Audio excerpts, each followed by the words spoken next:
രാമ രാമ ഹരേ ഹരേ. ഹരേ കൃഷ്ണ കൃഷ്ണ കൃഷ്ണ ഹരേ ഹരേ. ഹരേ രാമ രാമ രാമ ഹരേ ഹരേ. ഹരേ കൃഷ്ണ കൃഷ്ണ കൃഷ്ണ ഹരേ ഹരേ. ഹരേ രാമ രാമ രാമ ഹരേ ഹരേ. ഹരേ കൃഷ്ണ കൃഷ്ണ കൃഷ്ണ ഹരേ ഹരേ. ഹരേ രാമ രാമ രാമ ഹരേ ഹരേ. ഹരേ കൃഷ്ണ കൃഷ്ണ കൃഷ്ണ ഹരേ ഹരേ. ഹരേ രാമ രാമ രാമ ഹരേ ഹരേ. ഹരേ കൃഷ്ണ കൃഷ്ണ കൃഷ്ണ ഹരേ ഹരേ. ഹരേ ഹരേ കൃഷ്ണ മാതാജി പ്രണാമം. സ്ലൈഡ് കാണില്ലേ മാതാജി? കാണുന്നുണ്ട്. ഹരേ കൃഷ്ണ. ഹരേ കൃഷ്ണ മാതാജി പ്രണാമം. പ്രണാമം. ഓം നമോ ഭഗവതേ വാസുദേവായ. ഓം നമോ ഭഗവതേ വാസുദേവായ. ഓം നമോ ഭഗവതേ വാസുദേവായ. ഓം അജ്ഞാനതിമിരാന്ധസ്യ ജ്ഞാനാഞ്ജനശലാകയാ ചക്ഷുരുന്മീലിതം യേന തസ്മൈ ശ്രീഗുരവേ നമഃ.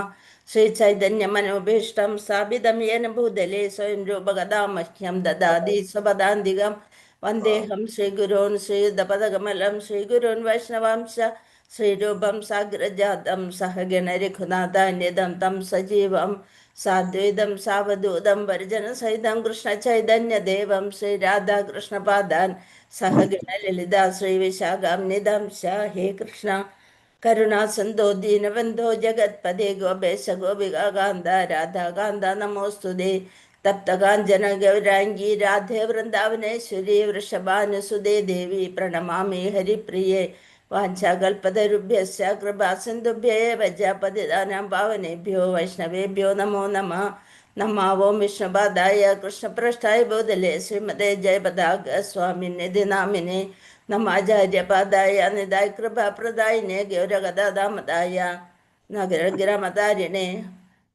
നമാവോം വിഷ്ണുപാദായ കൃഷ്ണപ്രഷ്ഠായ ഭൂതലേ ശ്രീമതേ ഭക്തിവേദാന്ത സ്വാമിനിധി നാമിനെ. നമസ്തേ സാരസ്വതേ ദേവേ ഗൗരവാണി പ്രചാരിണേ നിർവിശേഷ ശൂന്യവാദി പാശ്ചാത്യദേശധാരിണേ. ജയ ശ്രീകൃഷ്ണ ചൈതന്യ പ്രഭു നിത്യാനന്ദ ശ്രീ അദ്വൈത ഗദാധര ശ്രീവാസാദി ഗൗരഭക്തവൃന്ദ.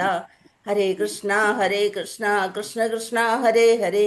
ഹരേ രാമ രാമ രാമ ഹരേ ഹരേ. ഹരേ കൃഷ്ണ കൃഷ്ണ കൃഷ്ണ ഹരേ ഹരേ. ഹരേ രാമ രാമ രാമ ഹരേ ഹരേ. ഹരേ കൃഷ്ണ കൃഷ്ണ കൃഷ്ണ ഹരേ ഹരേ. ഹരേ രാമ രാമ രാമ ഹരേ ഹരേ. ജയ ജയ ഭാഗവത ദേവ ജയ ജയ ഭാഗവത.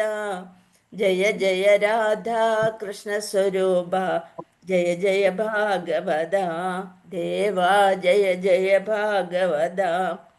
നിഗമകൽപ്പതരോർഗളിതം ഫലം സുഖമുഖാദമൃതദ്രവ സംയുതം പിബത ഭാഗവതം രസമാലയം മുഹുരഹോ രസികാ ഭുവി ഭാവുകാഃ. നാരായണം നമസ്കൃത്യം നരം ചൈവ നരോത്തമം ദേവീം സരസ്വതീം വ്യാസം തതോ ജയമുദീരയേത്. നഷ്ടപ്രായേഷു ഭദ്രേഷു നിത്യം ഭാഗവത സേവയ ഭഗവതി ഉത്തമശ്ലോകേ ഭക്തിർഭവതി നൈഷ്ടകി. മൂകം കരോതി വാചാലം പങ്കും ലംഘയതേ ഗിരിം യത്കൃപാതമഹം വന്ദേ പരമാനന്ദമാധവം ശ്രീഗുരും ദീനതാരിണം. മദേകബന്ധോ മത്സംഗ്യൻ മദ്ഗുരോ മന്മഹാദന മന്നിഷ്ടാരക മദ്ഭാഗ്യ മദാനന്ദ നമോസ്തുതേ. ഗ്രന്ഥരാജ് ശ്രീമദ് ഭാഗവതം की जय. श्रील प्रभुपाद की जय. गुरु महाराज की जय. निताई गौर ब्रह्मानंदे. हरि हरि बोल. हरे कृष्णा. അന്താരാഷ്ട്ര കൃഷ്ണാബോധസമിതി മാംഗ്ലൂരു ശ്രീ ശ്രീ രാധാ ഗോവിന്ദ മന്ദിർ. എല്ലാവർക്കും ഭാഗവതം ക്ലാസ്സിലേക്ക് സ്വാഗതം. കൃഷ്ണായ വാസുദേവായ ഹരയേ പരമാത്മനെ പ്രണതക്ലേശനാശായ ഗോവിന്ദായ നമോ നമഃ. പഞ്ചതത്വാത്മകം കൃഷ്ണം ഭക്തരൂപസ്വരൂപകം ഭക്താവതാരം ഭക്താഖ്യം നമാമി ഭക്തശാക്തികം. ഹരേ കൃഷ്ണ കൃഷ്ണ കൃഷ്ണ ഹരേ ഹരേ. ഹരേ രാമ രാമ രാമ ഹരേ ഹരേ. ഹരേ കൃഷ്ണ. എല്ലാവർക്കും സ്വാഗതം. ഹരേ കൃഷ്ണ. പ്രണാമം മാതാജി. പ്രണാമം മാതാജി. ഹരേ കൃഷ്ണ. ഹരേ കൃഷ്ണ. പ്രണാമം മാതാജി. പ്രണാമം.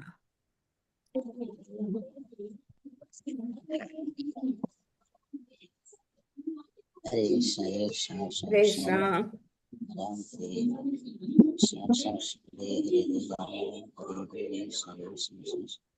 യുധിഷ്ഠിര മഹാരാജാവ് തൻ്റെ വല്യച്ഛനും വല്യമ്മയും ഒന്നും കാണാതായപ്പോള് ആ വിഷമത്തിലിരിക്കുന്ന സമയത്ത് നാരദ മഹർഷി വന്ന് ഭഗവാന്റെ ഗുണഗണങ്ങളെക്കുറിച്ചും ഓരോ കാര്യങ്ങളെക്കുറിച്ചും പറഞ്ഞ് യുധിഷ്ഠിര മഹാരാജാവിനെ ആശ്വസിപ്പിക്കുന്ന ഭാഗമാണ് നമ്മൾ ചർച്ച ചെയ്തുകൊണ്ടിരിക്കുന്നത്.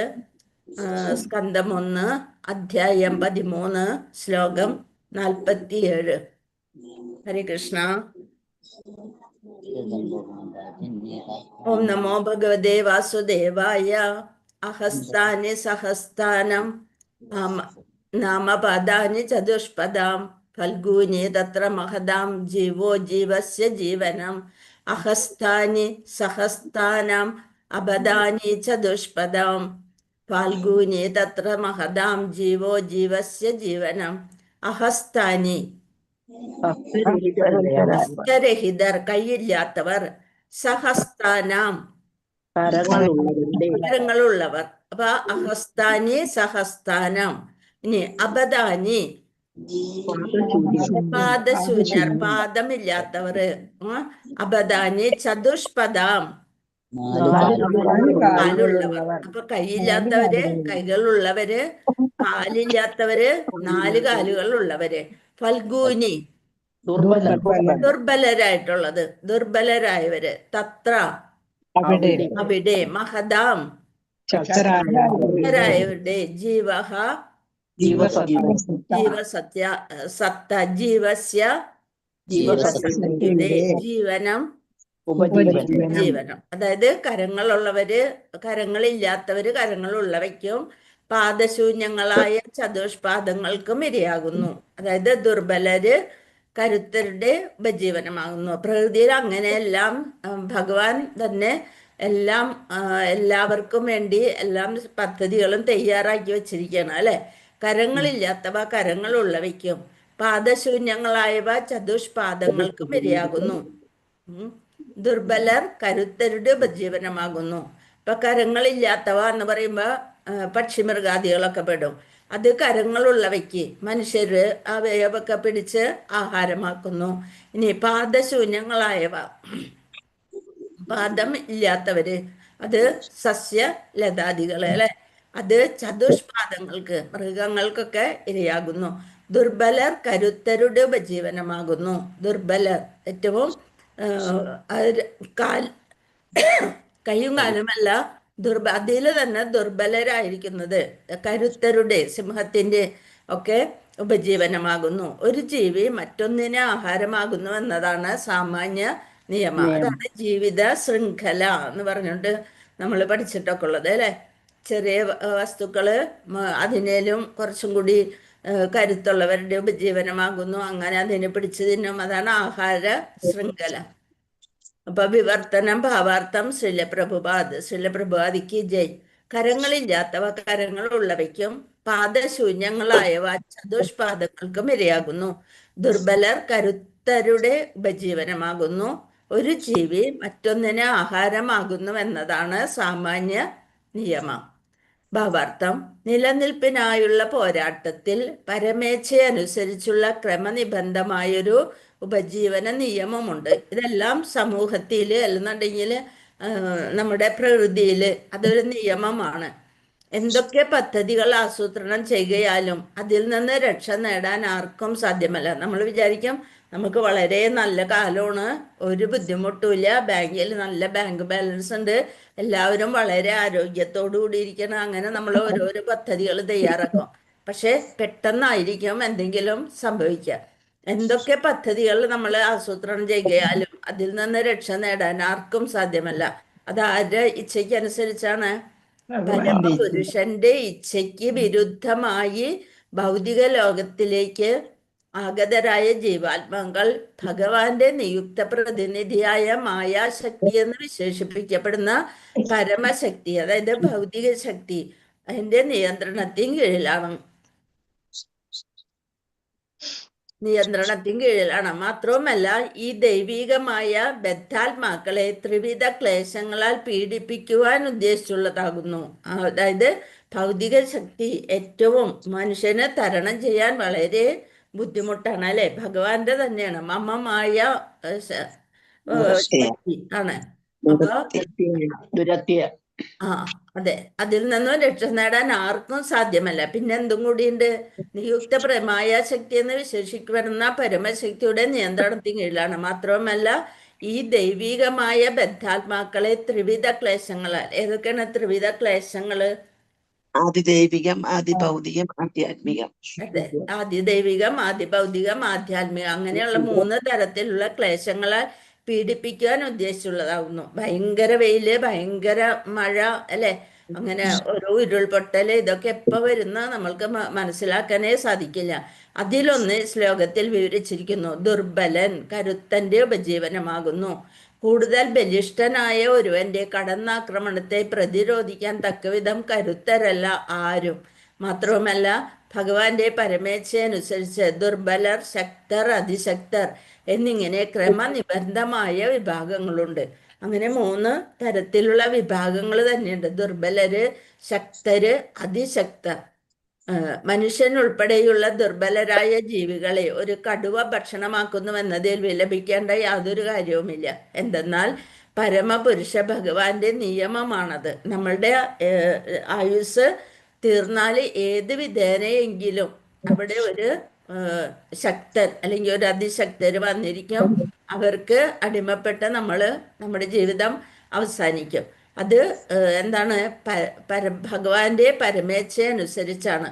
മനുഷ്യൻ ഉൾപ്പെടെയുള്ള ദുർബലരായ ജീവികളെ ഒരു കടുവ ഭക്ഷണമാക്കുന്നുവെന്നത് വിലപിക്കേണ്ട യാതൊരു കാര്യവുമില്ല. എന്തെന്നാൽ പരമപുരുഷ ഭഗവാന്റെ നിയമമാണത്. എന്നാൽ ഉപജീവനത്തിനായി മനുഷ്യൻ മറ്റൊരു ജീവിയെ ആശ്രയിക്കേണ്ടതുണ്ടെന്ന് നിയമം പ്രസ്താവിക്കുന്നുവെങ്കിൽ പോലും, അപ്പൊ നമ്മൾ വിചാരിക്കും, അപ്പൊ പിന്നെ പക്ഷികളെയും മൃഗങ്ങളെയും ചെറിയ അതിനേലും ഇതായിട്ടുള്ള മൃഗങ്ങളെയൊക്കെ നമ്മൾക്കും കഴിച്ചൂടെ എന്നൊരു ചോദ്യം നമ്മളും ചോദിക്കും. അതിനെന്താ ഇത്ര തെറ്റെന്ന്. പക്ഷേ നിയമം പ്രസ്താവിക്കുന്നുവെങ്കിൽ പോലും സദ്ബുദ്ധിയുടെ ഒരു നിയമവുമുണ്ട്.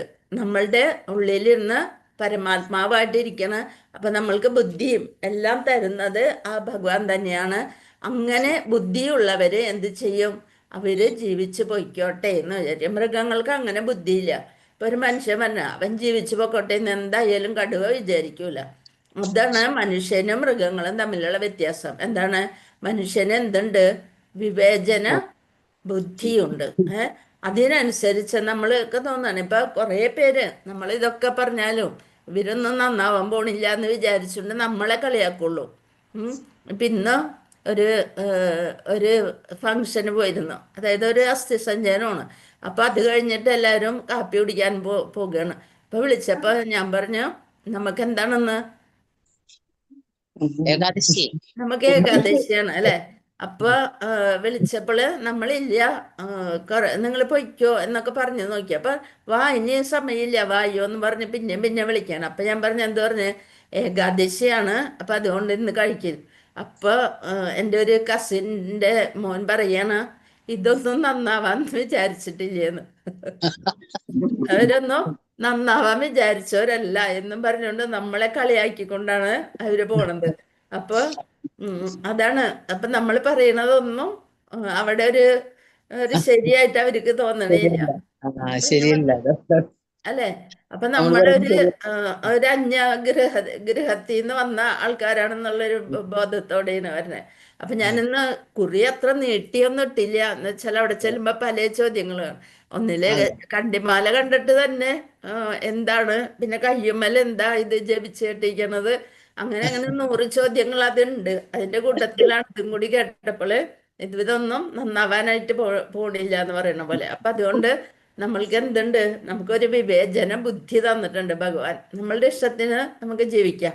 മനുഷ്യൻ ഉൾപ്പെടെയുള്ള ദുർബലരായ ജീവികളെ കടുവ ഭക്ഷണമാക്കുന്നു എന്നതിൽ വിലപിക്കേണ്ട യാതൊരു കാര്യവുമില്ല. എന്തെന്നാൽ പരമപുരുഷ ഭഗവാന്റെ നിയമമാണത്. എന്നാൽ ഉപജീവനത്തിനായി മനുഷ്യൻ മറ്റൊരു ജീവിയെ ആശ്രയിക്കേണ്ടതുണ്ടെന്ന് നിയമം പ്രസ്താവിക്കുന്നുവെങ്കിൽ പോലും സദ്ബുദ്ധിയുടെ ഒരു നിയമമുണ്ട്. കാരണം ശാസ്ത്രത്തിൽ പോലും ശാസ്ത്രങ്ങളിൽ അനുശാസിച്ചിരിക്കുന്ന നിയമങ്ങളെ അനുസരിക്കുവാൻ മനുഷ്യർ ബാധ്യസ്ഥരാണ്. നമ്മൾക്ക് ഓരോ നിയമങ്ങൾ ശാസ്ത്രങ്ങളിൽ തന്നെ പറഞ്ഞു തന്നിട്ടുണ്ട്.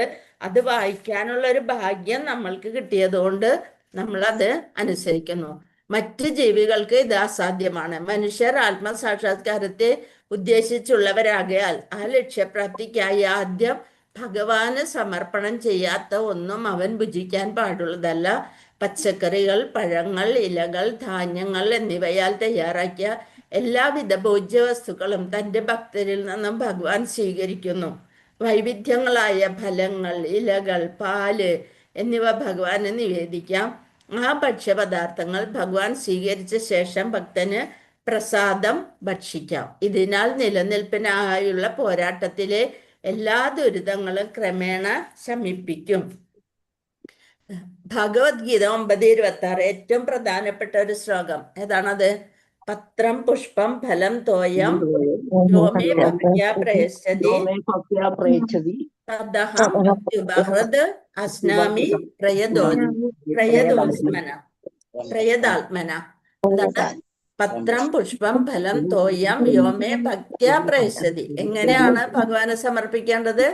ഭക്തിയോടെയും സ്നേഹത്തോടെയും. ആ സ്നേഹത്തോടും കൂടി ഭഗവാന് സമർപ്പിച്ചു കഴിഞ്ഞാല് ഭഗവാൻ അത് മതി, അതില് സന്തോഷായി ഭഗവാന്. ഇതിനാ നിലനിൽപ്പിനായുള്ള പോരാട്ടത്തിൽ എല്ലാ ദുരിതങ്ങളും ക്രമേണ ശമിപ്പിക്കും. അപ്പൊ നമ്മൾക്ക് ഭക്ഷണം ഇല്ല, അങ്ങനെയുള്ളതൊന്നുമില്ല. അത് സമർപ്പിച്ചു കഴിഞ്ഞാല് ഭഗവാനെ സന്തോഷിപ്പിച്ചു കഴിഞ്ഞാല് ഭഗവാന്റെ ഡ്യൂട്ടിയാണ് എന്ത്? നമ്മളെ സന്തോഷിപ്പിക്കണം എന്നുള്ളത്. ഭഗവാനെ സന്തോഷിപ്പിച്ചാല് പിന്നെ ബാക്കി കാര്യങ്ങള് ഭഗവാൻ നോക്കിക്കോളും. മാംസഭോജനം പരിചിതമായവർക്ക് പോലും മതാചാരാനുഷ്ഠാനങ്ങളുടെ നിശ്ചിത നിബന്ധനകൾക്ക് വിധേയമായി ഭഗവാന് നേരിട്ടല്ലാതെ ഒരു ഭഗവത് പ്രതിനിധിക്ക് ഭോജ്യവസ്തുക്കൾ അർപ്പിക്കാം. ഇനി ഭഗവാന്റെ ഗുരുവിനായാലും അതാണ് ഭഗവത് പ്രതിനിധിക്ക് ഭോജ്യവസ്തുക്കൾ അർപ്പിക്കാം. ശാസ്ത്രങ്ങളിലെ അനുശാസനങ്ങൾ മാംസഭോജകരെ പ്രോത്സാഹിപ്പിക്കാൻ ഉദ്ദേശിച്ചുള്ളവയല്ല. അപ്പൊ ശാസ്ത്രങ്ങളില് ഓരോന്നും പറഞ്ഞു തന്നിട്ടുണ്ട്. അപ്പൊ അത് നമ്മൾ മാംസം ഒക്കെ ഭക്ഷിച്ചോളൂ, ഇത് ദുർബലരായവരെ കീഴടക്കി കൊന്നു തിന്നുന്നതുകൊണ്ട് പാപമില്ല എന്നൊക്കെ ഇങ്ങനെ പറയുമെങ്കിലും കൂടി, പക്ഷെ ശാസ്ത്രങ്ങളിലെ അനുശാസനങ്ങൾ മാംസഭോജകരെ പ്രോത്സാഹിപ്പിക്കാൻ ഉദ്ദേശിച്ചുള്ളവയല്ല. മറിച്ച് ധാർമ്മിക നിയമാധിഷ്ഠിത തത്വങ്ങളാൽ അവരെ നിയന്ത്രിക്കുകയാകുന്നു അവയുടെ ഉദ്ദേശം. നമ്മൾ ഒന്നർത്ഥം മതി, കയറ് മൂക്കിലും എല്ലായിടത്തും കയറിട്ട് അവറ്റങ്ങളെ ആ കൊല്ലുന്ന ആ ദൃശ്യം ഒന്ന് മനസ്സിലോർത്താല് ഇതൊന്നും നമ്മൾക്ക് എത്ര പരാക്രമം കൊണ്ടിട്ടായിരിക്കും അവറ്റങ്ങൾ ആ ജീവൻ വെടിയണം. അപ്പൊ ആ മാംസത്തിലേക്ക് അതിൻ്റെ എൻസൈംസ് ഒക്കെ അങ്ങോട്ട് ഇതായിട്ടുണ്ടാവും. നമ്മളെ അതുപോലെ ചെയ്ത് കൊന്നാല് ഒന്നാലോചിച്ച് നോക്കിയേ. ഒരു ജീവസത്ത കരുത്തരായ മറ്റു ജീവികളുടെ ഉപജീവനത്തിന്റെ ഉറവിടമാകുന്നു. ഏത് സാഹചര്യത്തിലായാലും ആരും തൻ്റെ ഉപജീവനത്തിനായി അതിയായി ഉത്കണ്ഠാകുലരാകേണ്ട ആവശ്യമില്ല. എന്തെന്നാൽ എല്ലായിടത്തും ജീവജാലങ്ങളുണ്ട്. ആ ജീവികളൊന്നും ഏത് സ്ഥലത്തിലായാലും ആഹാരമില്ലാതെ പട്ടിണി കിടക്കുന്നില്ല. ഇപ്പൊ ഒരാഞ്ഞായാലും ഒരു മൃഗങ്ങളും പട്ടിണി കിടന്ന് മരിച്ചു എന്ന് പറഞ്ഞുകൊണ്ട് കേൾക്കില്ല, അല്ലെ? കാട്ടില് അതിന് വേണ്ട എല്ലാ ഭക്ഷണങ്ങളും സജ്ജമാക്കിയിട്ടുണ്ട്. യുധിഷ്ഠിരൻ സ്വന്തം പിതൃ സഹോദരന്മാർ ഭക്ഷണം ലഭിക്കാതെ ക്ലേശിക്കുമെന്ന് വ്യാകുലപ്പെടേണ്ടതില്ലെന്നാണ് നാരദര് ഇവിടെ ഉപദേശിക്കുന്നത്. അപ്പൊ വല്യച്ഛനും വല്യമ്മയൊക്കെ ഇവിടെ സന്തോഷമായിട്ട് ജീവിച്ചിരുന്നതാണ്, അവർക്ക് ഭക്ഷണം കിട്ടിയിരിക്കുമോ എന്നൊക്കെയായിരുന്നു യുധിഷ്ഠിരന്റെ ചിന്ത. അപ്പൊ പറയണ ഒരാളും ഭക്ഷണമില്ലാതെ മരിച്ചു എന്ന്. അതേസമയം പല രാജ്യങ്ങളിലും അങ്ങനെയൊക്കെ നടക്കുന്നുണ്ട്. നമ്മുടെ ഇവിടെ കാട്ടിൽ പോയാലും അവർക്ക് വേണ്ട ഭക്ഷണം അവിടെ നിന്ന് ലഭിക്കാതെ ക്ലേശിക്കുമെന്ന് വ്യാകുലപ്പെടേണ്ടതില്ലെന്ന് നാരദർ ഉപദേശിക്കുന്നു. കാരണം വനത്തിൽ ലഭിക്കുന്ന പച്ചക്കറികൾ ഭഗവത് പ്രസാദമായി ഭുജിച്ച് അവർക്ക് ജീവിക്കുകയും അപ്രകാരം അവർ മോക്ഷമാർഗം സാക്ഷാത്കരിക്കുകയും ചെയ്യാം. കരുത്തേറിയവ ദുർബല ജീവികളെ ചൂഷണം ചെയ്യുക എന്നത് നിലനിൽപ്പിന്റെ സ്വാഭാവിക നിയമമാണ്. ദുർബലരെ ഗ്രസിക്കുവാനുള്ള ഒരു ഉദ്യമം സദാ വ്യത്യസ്ത ജീവി സാമ്രാജ്യങ്ങളിൽ ഉണ്ടാകാറുണ്ട്. എപ്പോഴും നമ്മൾ നോക്കുമ്പോൾ അല്ലെ, എവിടെയായാലും നമ്മൾ പറയും അവരെ കൊണ്ടൊന്നും പറ്റില്ല. അപ്പം നമ്മളെ കൊണ്ടെല്ലാം പറ്റുമെന്നാണ്. പക്ഷെ നമ്മളെ കൊണ്ടെല്ലാം പറ്റണത് എന്തുകൊണ്ടാണ്? ഭഗവാന്റെ ഒരു അനുഗ്രഹം ഉണ്ടെങ്കിലാണ്. അനുഗ്രഹം ഉണ്ടെങ്കിൽ മാത്രമേ നമുക്ക്, അല്ലാണ്ട് നമ്മുടെ കഴിവ് കൊണ്ടല്ല. അപ്പൊ ഏതാളായാലും ഭഗവാന്റെ ഒരു ചിലവര് ഒരു വിചാരിച്ചില്ല അവൻ ഇങ്ങനെയൊക്കെ ചെയ്യുന്നു എന്ന് നമ്മൾ വിചാരിക്കും. അപ്പൊ അവിടെ എന്താ നടക്കണത്? അയാളുടെ കഴിവല്ല, ഭഗവാന്റെ ഒരു കടാക്ഷം കൊണ്ടാണ് അത് നടന്നതെന്ന് നമ്മൾ വിചാരിക്കുക വേണ്ടു. അങ്ങനെ വിചാരിച്ചു കഴിഞ്ഞാൽ നമുക്ക് ആരോടും അസൂയ തോന്നില്ല. എന്താ കാരണം? അവരൊക്കെ ഭഗവാന്റെ പ്രസാദം അല്ലെങ്കിൽ കരുണ ലഭിച്ചത് കൊണ്ടാണ് അവർക്ക് അതെല്ലാം തോന്നിയത്. നമ്മളും ആരെ ശരണം പ്രാപിക്കണം? ഭഗവാനെ ശരണം പ്രാപിച്ചാല് നമ്മൾക്കും ആ ഗുണങ്ങൾ ഉണ്ടാവും. നമ്മളെപ്പോഴും എന്താണ്? നമ്മുടെ ശക്തി നമ്മളുള്ളത് കൊണ്ട് ഇങ്ങനെയൊക്കെ നടന്നു പോണ്. അങ്ങനെ ഒരു അഹങ്കാരം പെണ്ണുങ്ങൾക്ക് പ്രത്യേകിച്ചുണ്ട്. നമ്മൾ വീട്ടില് നമ്മളുള്ളത് കൊണ്ടാണ് ഇതൊക്കെ നടന്നു പോണേന്നുള്ള ഒരു അഹങ്കാരം.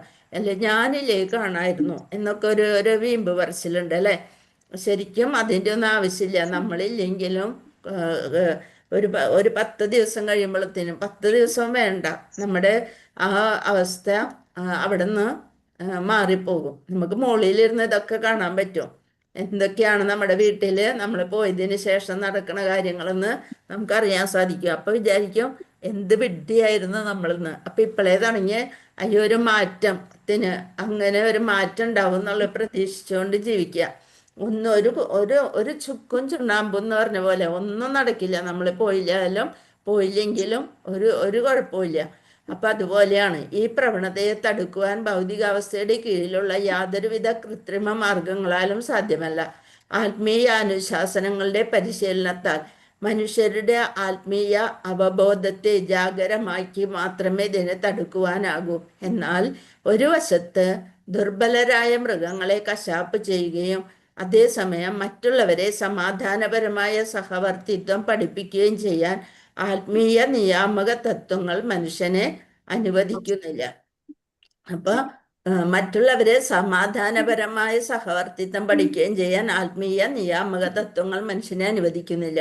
മൃഗങ്ങളുടെ സമാധാന നിർഭരമായ സഹവർത്തിത്വത്തിന് മനുഷ്യർ അനുവദിക്കുന്നില്ലെങ്കിൽ പിന്നെ എങ്ങനെയാണ് മാനവ സമൂഹത്തിൽ സമാധാനപൂർണമായ സഹവർത്തിത്വം പ്രതീക്ഷിക്കാനാവുക? ആകയാൽ എന്ത് ചെയ്യണം? അന്ധരായ നേതാക്കൾ പരമപുരുഷനെ മനസ്സിലാക്കേണ്ടതാണ്. അനന്തരം ദൈവരാജ്യത്തെ നടപ്പിലാക്കാൻ പരിശ്രമിക്കേണ്ടതുമാകുന്നു. നമ്മൾ ക്രൂര മൃഗങ്ങളൊക്കെ ആയിട്ട് സഹവസിക്കുമ്പോൾ ശ്രദ്ധിക്കണം. അവരുള്ളിൽ എപ്പോഴും ഉണ്ടാവും നമ്മളെ ദ്രോഹിക്കണം എന്നുള്ളൊരു ചിന്ത. അതായത് അവര് നമ്മളെക്കാളും ശക്തിമാനാണെന്ന്. അതായത് ഒരു പെണ്ണ് ഒരു പാമ്പിനെ വളർത്തിയിരുന്നു. ആ പാമ്പ് ഒരാഴ്ചയായിട്ട് ഒന്നും കഴിക്കണില്ല. ആ പാമ്പ് എന്ത് ചെയ്യും? ഇടയ്ക്കിടയ്ക്ക് വന്ന് ഈ പെണ്ണിന്റെ അരിയത്ത് നീണ്ടു നിവർന്ന് ഇങ്ങനെ കിടന്നു നോക്കും. അപ്പൊ ഇത് ഭയങ്കര സ്നേഹത്തിൽ അതിനോട് ഇത് ചെയ്യും. എന്നിട്ട് ഒരാഴ്ച കഴിഞ്ഞിട്ടും ഇത് ഭക്ഷണമൊന്നും കഴിക്കാണ്ടായപ്പോൾ ഡോക്ടറെ അടുത്ത് കൊണ്ടുപോയി നോക്കിച്ചു. അപ്പോഴെന്താ പറയണത്? ഇത് മലമ്പാമ്പാണേ. അപ്പൊ പറയണ അത് ഈ പെണ്ണിനെ എപ്പോഴ് അകത്താക്കാനായിട്ടുള്ള ഒരു വലിപ്പം ആയോ എന്ന് നോക്കിയിട്ടാണ് അടുത്ത് വന്ന് ഈ ഫുള്ള് ലെങ്തിൽ കിടന്നു നോക്കണത്. അത് ഒരാഴ്ച ഭക്ഷണം കഴിക്കാത്തത് എന്തുകൊണ്ടാണ്? ഈ പെണ്ണിന് അതിൻ്റെ യജമാനത്തില് എപ്പോഴാണോ വയറ്റിലേക്ക് എടുക്കാനായിട്ട് അതിനുള്ള തയ്യാറെടുപ്പാണ് ഈ നടത്തുന്നത്. അപ്പൊ ഒന്ന് ആലോചിച്ച് നോക്കിയേ, നമ്മൾ വലിയ കുഞ്ഞാരിച്ച് ക്രൂരമൃഗങ്ങളെ അല്ലെങ്കിൽ വരെയൊക്കെ ചെയ്തു കഴിഞ്ഞാല് ഇതാണ് അത് ഭഗവാന്റെ ഒരു നിയമമാണത്.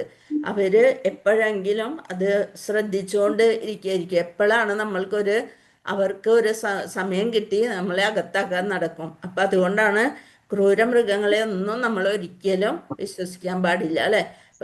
വീട്ടിൽ വളർത്തുന്ന നായ്ക്കളായാലും ഏത് സമയത്താണ് അവറ്റകൾക്ക് പേയളുക അല്ലെന്നുണ്ടെങ്കിൽ എപ്പോഴാണ് നമ്മളെ കയറി കടിക്കാന്നൊന്നും പറയാൻ പറ്റൂല. വീട്ടിൽ വളർത്താൻ തന്നെ നമ്മ ഇഞ്ചക്ഷനൊക്കെ എടുത്ത് നോക്കണുണ്ടാവാം. പക്ഷേ അതൊന്നും ഒരു ശാശ്വതമല്ല അല്ലെ. അപ്പൊ ഈശ്വരാബോധം ജാഗരമാക്കാതെ ദൈവരാജ്യം അഥവാ രാമരാജ്യം നിലവിൽ വരുത്തുക അസാധ്യമാകുന്നു. ശ്ലോകം 48. ഓം നമോ ഭഗവതേ വാസുദേവായ. തദിദം ഭഗവാൻ രാജന്നേക ആത്മാത്മനാം സ്വദൃക് അന്തരോനന്തരോ ഭാതി പശ്ചാത്തം മായയോരുധ. തത്ത് ആകയാൽ ആകയാൽ ഇതം ഈ ആവിഷ്കാരം ഭഗവാൻ പരമദിവ്യോത്തമ പുരുഷൻ രാജൻ അല്ലയോ രാജാവേ ഏകഹ ദ്വിതീയൻ ആത്മാ പരമാത്മാവ് ആത്മാൻ പരമാത്മാവ് ആത്മനാം അദ്ദേഹത്തിന്റെ ശക്തികളാൽ പരമാത്മാവിന്റെ ശക്തികളാൽ സ്വദൃക് ഗുണപരമായി അദ്ദേഹത്തെ പോലെ അന്തരഹ പുറമേ പുറമേ അനന്തരഹ അന്തരംഗത്തിൽ സ്വയമേ അന്തരംഗത്തിൽ സ്വയമേ ആദി അപ്രകാരം വെളിപ്പെടുത്തുന്നു പശ്യ വീക്ഷിക്കുക തം അദ്ദേഹത്തെ മാത്രം മായയാ വ്യത്യസ്ത ശക്തികളുടെ ആവിഷ്കാരങ്ങളാൽ ഉരുധ അനേകമായി കാണപ്പെടുന്നു തദിദം ഭഗവാൻ രാജൻ ഏക ആത്മാത്മനാം സ്വദൃക് അന്തരോനന്തരോ ഭാതി പശ്ചാത്തമായോരുത വിവർത്തനം ഭാവാർത്ഥം ശ്രീലപ്രഭു അത് ജയ് ശ്രീലപ്രഭു ആകയാൽ ഹേ രാജാവേ അദ്വിതീയനും വ്യത്യസ്ത ശക്തികളാൽ സ്വയം പ്രകടമാക്കുന്നവനും അകത്തും പുറത്തും സ്ഥിതി ചെയ്യുന്നവനുമായ പരമപുരുഷ ഭഗവാനെ മാത്രം അങ്ങ് വീക്ഷിക്കണം. എന്തുകൊണ്ടാ അകത്തും പുറത്തും സ്ഥിതി ചെയ്യുന്നു എന്ന് പറയുന്നത്? പരമാത്മാവായിട്ട് ഓരോ ജീവാത്മാവിന്റെയും ഉള്ളില് ജീവികളുടെയും ഉള്ളില് സ്ഥിതി ചെയ്യുന്നു, പുറത്തും ഭഗവാൻ സ്ഥിതി ചെയ്യുന്നു. ആകയാൽ ഹേ രാജാവേ, ഇവിടെ രാജാവ് എന്ന് പറയുന്ന യുധിഷ്ഠിര മഹാരാജാവ്, അദ്വിതീയനും വ്യത്യസ്ത ശക്തികളാൽ സ്വയം പ്രകടമാക്കുന്നവനും. ഭഗവാന്റെ ശക്തികളെ കുറിച്ച് നമുക്ക് ചിന്തിക്കാൻ പോലും സാധ്യമല്ല. അകത്തും പുറത്തും സ്ഥിതി ചെയ്യുന്നവനുമായ പരമപുരുഷ ഭഗവാനെ മാത്രം അങ്ങ് വീക്ഷിക്കണം. വേറെ ഒരു ചിന്തയും വേണ്ട, ഭഗവാനെ മാത്രം ശ്രദ്ധിക്കുക, വീക്ഷിക്കണം. ഭാവാർത്ഥം പരമദിവ്യോത്തമ പുരുഷനായ ഭഗവാൻ അദ്വിതീയനാകുന്നു. അതേസമയം അദ്ദേഹം നൈസർഗികമായി ആനന്ദപൂർണനാകിയാൽ സ്വയം വിഭിന്ന ശക്തികളിലൂടെ പ്രകടമാക്കുന്നു. പല ശക്തികളിലൂടെ നമുക്കൊന്നും ചിന്തിക്കാൻ പറ്റില്ല. അത് ഒരാളുടെ കഥയുണ്ട്. നാരദർ ഒരു പ്രാവശ്യം ഭൂമിയിൽ വന്ന് ഇങ്ങനെ സഞ്ചരിച്ചുകൊണ്ടിരിക്കുകയാണ്. അപ്പൊ ഒരു ബ്രാഹ്മണൻ എൻ്റെ അടുത്ത് വന്നു. അപ്പൊ ബ്രാഹ്മണൻ ചോദിച്ചു, ഓ മഹർഷി എവിടെ നിന്നാണ് വരുന്നതെന്ന് ചോദിച്ചു. പറഞ്ഞു, ഞാൻ വൈകുണ്ഠത്തിൽ നിന്ന് വരികയാണ്, ഭഗവാന്റെ ലോകത്തിൽ നിന്ന് വരികയാണെന്ന് പറഞ്ഞു. അപ്പോൾ ഇയാളന്നടെ പരമഭക്തനാണ്, എപ്പോഴും ഭഗവാന് വേണ്ടി പൂജ ചെയ്യലും എല്ലാം ചെയ്യലൊക്കെ. എന്നിട്ട് ഇനി അവിടെ പോകുമ്പോൾ അടുത്ത് ഭഗവാന്റെ അടുത്ത് പോകുമ്പോൾ ചോദിക്കുക, എനിക്ക് ഇനി എത്ര സമയമുണ്ട്, ഭഗവാന്റെ അടുത്തേക്ക് എത്താനായിട്ട് എത്ര സമയമുണ്ടെന്നൊന്ന് ചോദിക്കണം എന്ന് പറയും. അപ്പൊ ശരി, ഞാൻ ചെല്ലുമ്പോൾ ചോദിക്കാന്ന് പറയും. അങ്ങനെ പിന്നെ നാരദർ വരുമ്പോണ്ട് ഒരു ചെരുപ്പ് കുത്തി ഇരുന്നിട്ട് ചെരുപ്പ് തുന്നണം. അപ്പൊ ചെരുപ്പ് കുത്തിയോട് ചോദിക്കും, ഒരു ആലിന്റെ മരത്തിന്റെ ചോട്ടിലിരുന്നാണ് ചെരുപ്പ് കുത്തി ജോലി ചെയ്യണേ. ചെരുപ്പ് കുത്തി ചോദിക്കും, ആ മഹർഷി എവിടെ നിന്നാ വരണേന്ന് ചോദിക്കും. അപ്പൊ പറയും, ഞാൻ വൈകുണ്ഠത്തിൽ നിന്ന് ഭഗവാന്റെ അടുത്തുനിന്ന് വരികയാണ്. അപ്പൊ പറയും, എന്നാ ഒരു കാര്യം ചെയ്യുമോ, ഇനി ഭഗവാന്റെ അടുത്ത് വരുമ്പോ ഞാൻ എന്നെ എന്നാണ് അങ്ങോട്ട് കൊണ്ടുപോകാന്ന് ചോദിക്കുമെന്ന് ചോദിക്കും. പറയും, ശരി പറയും. അങ്ങനെ പിന്നെ അവിടെ ചെന്നു, ഭഗവാന്റെ അടുത്ത് ചെന്നു. അപ്പൊ ഇതെല്ലാം പ്രകീർത്തിക്കലൊക്കെ കഴിഞ്ഞപ്പോ ചോദിക്കും, എന്തൊക്കെയുണ്ട് നാട്ടിലെ വിശേഷങ്ങൾ എന്നൊക്കെ ഭഗവാൻ ചോദിക്കും. അപ്പൊ പറയും, ഇങ്ങനെ ഒരു കാര്യം ഉണ്ടായിരുന്നു. ഒരു ബ്രാഹ്മണ ശ്രേഷ്ഠൻ ഭയങ്കര ഭക്തനാണ്. അദ്ദേഹം ചോദിച്ചു, അദ്ദേഹത്തിന് എന്നാണ് തിരിച്ച് ഭഗവാൻ കൊണ്ടുപോകണേന്ന്. അപ്പൊ പറയും, ഇനി ഒരു 7 ജന്മം കൂടി ഉണ്ടെന്ന് പറയും. ഇപ്പൊ പറയും, അയ്യോ ഭയങ്കര ഭക്തിയാണ്, ഭഗവാന്റെ അടുത്ത് ഇങ്ങനെ വരാനായിട്ട് അത്രയും ചെയ്യണം. അതുണ്ടെന്ന് പറയും. അത് കഴിഞ്ഞ ചെരുപ്പ് കുത്തിനെയും കണ്ടു. ചെരുപ്പ് കുത്തി ചോദിച്ചു. അപ്പൊ പറഞ്ഞു, അവൻ ഈ ജന്മം തന്നെ എൻ്റെ അടുത്ത് എത്തും എന്ന് പറയും. അപ്പൊ പറയാം, അദ്ദേഹം പൂജ ചെയ്യേ, ഭഗവാന്റെ നാമം ചൊല്ലേ, അങ്ങനെ ഒന്നും ചെയ്യണില്ലല്ലോ എന്ന് പറയും. അപ്പൊ പറയും, അങ്ങനെ പറഞ്ഞാൽ മതി. അപ്പൊ ഞാൻ ചെന്നിട്ട് ഇപ്പൊ എന്ത് പറയുന്ന ചോദിക്കും. അപ്പൊ പറയും, അവര് ചോദിക്കും, ഭഗവാൻ എന്തെടുക്കണം എന്ന് ചോദിക്കുകയാണെങ്കിൽ അവരോട് ചോദിക്കാൻ പറഞ്ഞ് ചോദിക്കുമ്പോളേ പറയാ, ഞാനൊരു സൂചിയുടെ ദ്വാരത്തിൽ കൂടെ ഒരു ആനേനെ കയറ്റുകയാണെന്ന് പറഞ്ഞാൽ മതി എന്ന് പറഞ്ഞു. അപ്പൊ ശരി, നാരദർക്കൊന്നും മനസ്സിലായില്ല. അങ്ങനെ നാരദര് താഴേക്ക് വന്ന് വീണ്ടും ഈ ബ്രാഹ്മണനെ കണ്ടു. അപ്പൊ ബ്രാഹ്മണൻ ചോദിച്ച, ഭഗവാന്റെ ഇത്ര വേഗം വന്നാ ചോദിച്ചാ ഞാൻ പറഞ്ഞ കാര്യം എന്ന് ചോദിച്ചു. അപ്പൊ ഞാൻ ചോദിച്ചു എന്ന് പറഞ്ഞു. അപ്പൊ ചോദിച്ച, ഭഗവാൻ എന്തെടുക്കാന്ന് ചോദിച്ചയാള്. അപ്പൊ പറഞ്ഞ, ഭഗവാനുണ്ട്, ഞാൻ ചെല്ലുമ്പോള് ഒരു സൂചിയുടെ നൂലിന്റെ സൂചിയുടെ ദ്വാരത്തിലൂടെ നൂല് കയറ്റാൻ പോലും നമ്മൾക്ക് കണ്ണാടി ഇല്ലെന്നുണ്ടെങ്കിൽ, കണ്ണാടി ഉണ്ടായല്ലോ 10 പ്രാവശ്യം ചെയ്താലും നമ്മൾക്ക് ഒരു നൂലടക്കം കയറ്റാൻ പറ്റില്ല. അങ്ങനത്തെ സൂചിയുടെ ദ്വാരത്തിൽ കൂടി ഭഗവാൻ ആനേനെ കടത്തണമെന്ന് പറഞ്ഞു.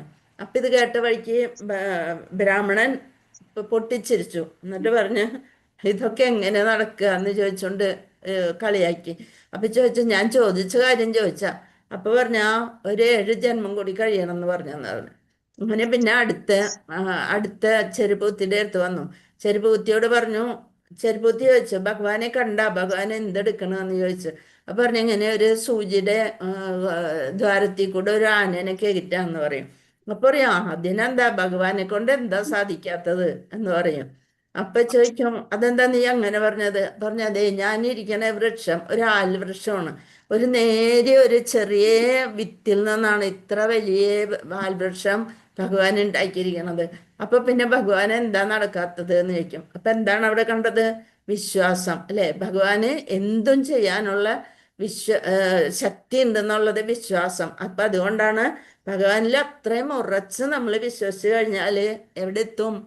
ഭഗവാൻ നമ്മളെ ഭഗവാന്റെ ലോകത്തിലേക്ക് കൊണ്ടുപോകും. അത്ര വിശ്വാസം വേണം. മറ്റാള് പൂജ ചെയ്യണുണ്ട്, എല്ലാം ചെയ്യണുണ്ട്, ഭഗവാനെ ജപിക്കുന്നുണ്ട്, ഇതൊക്കെ ഉണ്ട്. പക്ഷെ അതൊന്നും ഒരു വിശ്വാസത്തോടെ അല്ല ചെയ്യണത്. അപ്പൊ അതിങ്ങനെ പെട്ടെന്ന് ഓർമ്മ വന്നപ്പോ പറഞ്ഞാണ്. അപ്പൊ ഗുണപരമായി ഭഗവാനുമായി ഒന്നായ ജീവാത്മാക്കളും അദ്ദേഹത്തിന്റെ തടസ്ഥ ശക്തിയുടെ ആവിഷ്കരണങ്ങളാണ്. ഭഗവാന്റെ അന്തരംഗ ശക്തിയുടെയും ബഹിരംഗ ശക്തിയുടെയും ഉള്ളിലും പുറമേയുമായി അസംഖ്യം ജീവാത്മാക്കളുണ്ട്. എത്രയോ ഉയരത്തില്, എത്രയോ അകലെയാണ് ഭഗവാൻ സ്ഥിതി ചെയ്യുന്നത്. എന്നിട്ടും നമ്മളുടെ വെളിപ്പുറത്ത് ഭഗവാൻ എത്തുന്നുള്ളതാണ്. ആത്മീയ ലോകം ഭഗവാന്റെ അന്തരംഗ ശക്തിയുടെ ആവിഷ്കരണമാകയാൽ ആ അന്തരംഗ ശക്തിയുടെ പരിധിക്കുള്ളിൽ വരുന്ന ജീവാത്മാക്കൾ ബഹിരംഗ ശക്തിയാൽ കളങ്കിതരാകാതെ ഗുണപരമായി ഭഗവാനിൽ നിന്നും അഭിന്നരാകുന്നു. എന്നാൽ ഭഗവാന്റെ ബഹിരംഗ ശക്തിയിലുള്ള ജീവാത്മാക്കളും ഗുണപരമായി ഭഗവാനിൽ നിന്നും അഭിന്നരാണെങ്കിലും ഭൗതിക ലോകത്തിന്റെ കളങ്കം മൂലം വികലമായി ആവിഷ്കൃതമായിരിക്കുന്നു. അപ്പൊ 2 ശക്തിയിലും അന്തരംഗ ശക്തിയിൽ പെട്ടവര് മായയുടെ പിടിയിൽ നിന്ന് കളങ്കിതരാകാതെ ഗുണപരമായി ഭഗവാനിൽ നിന്നും വ്യത്യാസമില്ലാത്തവരായിത്തീരുന്നു. പക്ഷേ ബഹിരംഗ ശക്തിയിലുള്ള ജീവാത്മാക്കള് ഒരു കയ്യാലപ്പുറത്തെ തേങ്ങ പോലെയാണെന്ന് പറയാം. അങ്ങോട്ടും പോകാം, നമുക്ക് ഇങ്ങോട്ടും പോകാം. ബഹിരംഗ ശക്തിയിലാണ് പെടണമെന്നുണ്ടെങ്കിൽ നമ്മള് മായയില് ഭൗതിക ലോകത്തിന്റെ കളങ്കം മൂലം വികലമായി ആവിഷ്കൃതരായിരിക്കുന്നു. ആകയാൽ അവർ ഭൗതിക ലോകത്തിൽ സുഖദുഃഖങ്ങൾ എന്ന് പറയപ്പെടുന്നവയെ അനുഭവിക്കുന്നു. ഹരേ കൃഷ്ണ. ഇത് കുറച്ചും കൂടി ഉണ്ട്, സമയായില്ലേ? ക്ലാസ് ഉണ്ടോ വല്ലവർക്കും? 8:30. അപ്പൊ ഇതൊന്ന് വായിച്ചു തീർത്താലോ? അപ്പൊ അത്തരം അനുഭവങ്ങളെല്ലാം ക്ഷണികങ്ങളാകുന്നുവെന്ന് മാത്രമല്ല, അവയൊന്നും തന്നെ ആത്മാവിനെ ബാധിക്കുന്നതേയല്ല. അത്തരം ക്ഷണികങ്ങളായ സുഖദുഃഖങ്ങളുടെ അനുഭവത്തിന് കാരണം ഭഗവാന്റേതിന് സമാനമായ തൻ്റെ ഗുണങ്ങളെക്കുറിച്ചുള്ള ജീവാത്മാവിന്റെ വിസ്മൃതി മാത്രമാണ്. അപ്പൊ നമ്മളെപ്പോഴും ചിന്തിക്കണം, ഈ ജീവാത്മാവ് ഭഗവാന്റെ ഒരു പാർട്ടാണ്. ഭഗവാന്റെ അത്ര ശക്തിയില്ലെങ്കിലും അത്ര വലിപ്പമില്ലെങ്കിലും ഭഗവാന്റെ ഒരു ഭാഗമാണെന്ന് എപ്പോഴും നമ്മൾ ഓർത്തിരിക്കണം. ജീവാത്മാക്കളെ പതിതാവസ്ഥയെ പരിഹരിക്കുവാനായി അകത്തുനിന്നും പുറത്തുനിന്നും സ്വയം ഭഗവാനിൽ നിന്ന് തന്നെ നിരന്തരമായ പ്രസരണം ഉണ്ടാകുന്നു. അപ്പൊ പരംപിതാവായ ഭഗവാന് നമ്മളെ ഓരോരുത്തരെയും അവിടെ എത്തിക്കണം എന്നുള്ളൊരു ദൃഢനിശ്ചയമുണ്ട്. പക്ഷെ നമ്മൾ അതൊന്നും ചെവിക്കൊള്ളുന്നില്ല എന്ന് മാത്രം.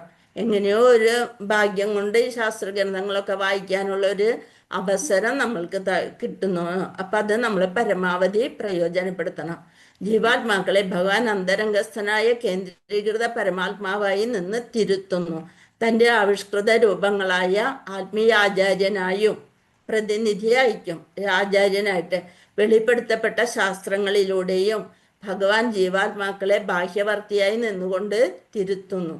അങ്ങനെ ഗുരുക്കന്മാർ വഴിയും ശാസ്ത്രം വഴിയും നമ്മളെ തിരുത്തി തരുന്നുണ്ട്. പക്ഷെ അതില് നമ്മൾ ഏറ്റവും വിശ്വാസത്തോടെ മനസ്സിലാക്കണം, ഈ ശ്ലോകത്തിൽ ഒരുവൻ ഭഗവാനെ വീക്ഷിക്കണം എന്ന ഉപദേശത്തിനർത്ഥം ഭൗതിക ലോകത്തിൽ സുഖദുഃഖങ്ങൾ എന്ന് വിശേഷിക്കപ്പെടുന്ന ആവിഷ്കരണങ്ങളാൽ ഒരുവൻ പ്രക്ഷുബ്ധമാകാതെ എന്ത് ചെയ്യണം? ദുഃഖം വന്നാലും ഇനി ഞാൻ ഭഗവാനെ വിളിക്കില്ല, അത്രയും എനിക്ക് തന്നു കൂട്ടുന്നുണ്ട്, ഇങ്ങനെയല്ല ചിന്തിക്കേണ്ടത്. ഇതെല്ലാം എൻ്റെ കർമ്മത്തിന്റെ ഫലമാണ്, ഭഗവാൻ അത് ഇപ്പൊ വളരെ പകുതിയാക്കി എനിക്ക് തരണം എന്നുള്ളൊരു ചിന്തയാണ് നമുക്ക് വേണ്ടത്. പതിതാത്മാക്കളെ തിരുത്തുന്ന ഭഗവാന്റെ ബാഹ്യ പ്രവൃത്തികളിൽ അദ്ദേഹവുമായി സഹകരിക്കാൻ യത്നിക്കണം എന്നതാണ്. ഭഗവാന്റെ ആജ്ഞയാൽ മാത്രമേ ഒരാൾ ആത്മീയ ആചാര്യനായി തീർന്ന് ഭഗവാനുമായി സഹകരിക്കാവൂ. സ്വകീയ നേട്ടത്തിനായി, സ്വന്തം നേട്ടത്തിനായി, അതായത് ഭൗതിക ഉന്നമനത്തിനായോ വ്യാപാരത്തിനുള്ള മാർഗമായോ അതോ ഉപജീവനത്തിനായുള്ള അല്ലെങ്കിൽ തൊഴിലിന് വേണ്ടിയോ ആരും ഒരു ആത്മീയ ആചാര്യനായി തീരരുത്. അതാണ് പൈസയ്ക്ക് വേണ്ടി എല്ലാം പറഞ്ഞു കൊടുക്കലും അതിനു വേണ്ടി ശാസ്ത്രത്തിനെ ഉപയോഗിക്കരുത്, അങ്ങനെ ഒരു ആചാര്യനായി തീരരുത്. വ്യാപാരത്തിനുള്ള മാർഗമായോ ഒന്നും ആത്മീയ ആചാര്യനായി തീരരുത്. പരമപുരുഷ ഭഗവാനുമായി സഹകരിക്കാൻ വേണ്ടി അദ്ദേഹത്തെ നിരീക്ഷിക്കുന്ന ആധികാരികമായ ആത്മീയ ആചാര്യന്മാർ യഥാർത്ഥത്തിൽ ഗുണം കൊണ്ട് ഭഗവാനുമായി ഒന്നാണ്. വിസ്മൃതിയുള്ള ജീവാത്മാക്കളാകട്ടെ വികലമായ പ്രതിഫലനങ്ങൾ മാത്രമാണ്. ആകയാൽ സുഖദുഃഖങ്ങളെന്ന് വിശേഷിപ്പിക്കപ്പെടുന്ന വിഷയങ്ങളാൽ ആകുല ചിത്തരാകരുതെന്നും എന്നാൽ എന്ത് ദൗത്യത്തിനായിട്ടാണോ ഭഗവാൻ അവതരിച്ചത് അത് നിർവഹിക്കുവാനായി ഭഗവാനെ മാത്രം ശ്രദ്ധിക്കണമെന്നും ശ്രീനാരദൻ യുധിഷ്ഠിര മഹാരാജാവിനെ ഉപദേശിച്ചു. അതാണ് അദ്ദേഹത്തിന്റെ പ്രഥമ കർത്തവ്യം. അങ്ങനെ ഓരോരുത്തരും, ഇത് യുധിഷ്ഠിര മഹാരാജാവിന് വേണ്ടി മാത്രമുള്ളതല്ല, നമ്മൾ ഓരോരുത്തരും അങ്ങനെ ചിന്തിക്കണം. ഭഗവാനാണ് പരമ ദിവ്യോത്തമ പുരുഷൻ. നമുക്ക് ഭൂമിയിൽ വരുന്ന കഷ്ടങ്ങളും നഷ്ടങ്ങളും എല്ലാ ദുഃഖങ്ങളും സന്തോഷവും എല്ലാം ഭഗവാൻ തന്നതാണ്. പക്ഷേ എന്താണ്, നമ്മുടെ കർമ്മത്തിനനുസരിച്ചാണ് നമ്മൾ ഇതൊക്കെ അനുഭവിക്കേണ്ടി വന്നത്. അപ്പൊ സങ്കടം വരുമ്പോൾ ഭഗവാനെ തള്ളി പറയാതെ എല്ലാത്തിലും ഭഗവാൻ കൂടെ ഉണ്ടാവും എന്നുള്ള വിശ്വാസത്തോടു കൂടിയായിരിക്കണം നമ്മൾ ഓരോ ദിവസവും കഴിയേണ്ടത്. ഹരേ കൃഷ്ണ. വാഞ്ചകൽപതരുഭ്യശ്ച കൃപാ സിന്ധുഭ്യേവച പതിതാനാം പാവനേഭ്യോ വൈഷ്ണവേഭ്യോ നമോ നമഃ. അനന്തകോടി വൈഷ്ണവ ഭക്തവൃന്ദിക്ക് ജയ്. ശ്രീല